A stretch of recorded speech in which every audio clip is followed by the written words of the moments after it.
If you're ever tired of the humdrum of modern shooters and you want to get into some hardcore first-person shooter-ness stuff, Red Orchestra 2 is awesome, and Rising Storm 2 as well, which is, I believe, some kind of spin-off of it. However, either way, it's a really realistic first-person shooter, as you can see, based in World War II.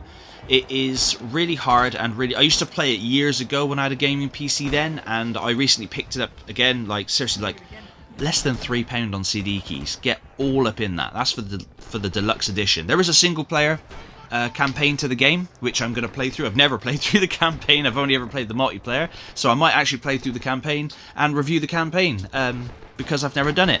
But the multiplayer is just hardcore. You can be killed instantaneously with one shot. It will show you on the little man down the left hand corner where you've been shot, and you need to press and hold control to bandage that up, or you will bleed out.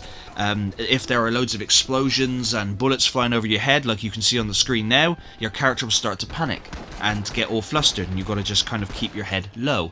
There's some awesome gunplay. This is the kind of gunplay I meant.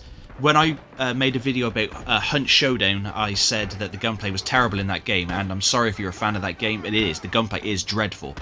However, this is more no aim assist, more visceral gunplay, and it's handled a hell of a lot better than Hunt Showdown. So this is kind of what I meant if you watched that video. But anyway, yeah, there are tons of really awesome maps that have really good choke points. There's a lot of realism in the terms of like obviously with the explosions going off and the dirt and being shot and the blood and the panicking and the fact that you only have X amount of ammo and you'll need to get some more obviously off of an engineer or from a ammo supply depot. There are points to be captured. There's also there's all different types of modes that you can play as. This is Iwo Jima, which is one of my favourite maps. I kind of like the Normandy D-Day storm in the beaches kind of maps. I mean, I know it was horrible and dreadful in real life, but on the game, there's no threat there, is there? But yeah, if ever you want to play just something a little different from the humdrum of the modern, Warzone or whatever you play, and you Battlefield. Obviously, Battlefield 2042 is a bit of a letdown for me personally, and a lot of other people. Some people love it, and that's great. If you love it, great, go for it, knock yourself out.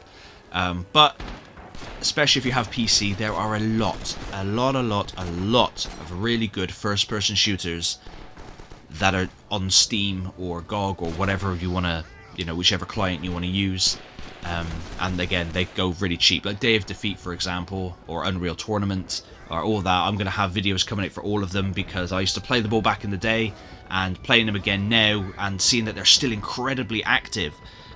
Like Red Orchestra 2, incredibly active. Rising Storm 2, incredibly active. Day of Defeat, etc., etc. The list goes on, and they're a lot harder than more modern games, definitely, because you're not assisted as much. But either way, hopefully you guys give it a go, and hopefully you enjoy it. Red Orchestra 2 is one of my favourite shooters, and I just love getting on it. Matches can last for quite a while, and like I said, you gotta get decent placement. There are no... the only way to distinguish friend from foe is the clothing they're wearing most of the time, so you kind of need to know if you're playing as the Japanese, as the Russians, as the Germans.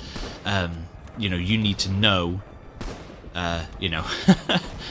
who is who, because you could end up shooting your own team, and that doesn't go down very well at all, trust me. But anyway, thank you very much for watching the video, and hopefully you guys give it a go. There are obviously different classes that you can play as. You can be the normal foot soldier like I am here with the M1 Garand. You need to be quick because you can only have X amount of people in the slots for like a machine gunner or for a sniper, for example, or the commander. They only allocate X amount of slots, so you kind of just got to get in there quick to choose what you want to be. But thank you very much for watching the video, and I hope you check it out. I'll see you next time.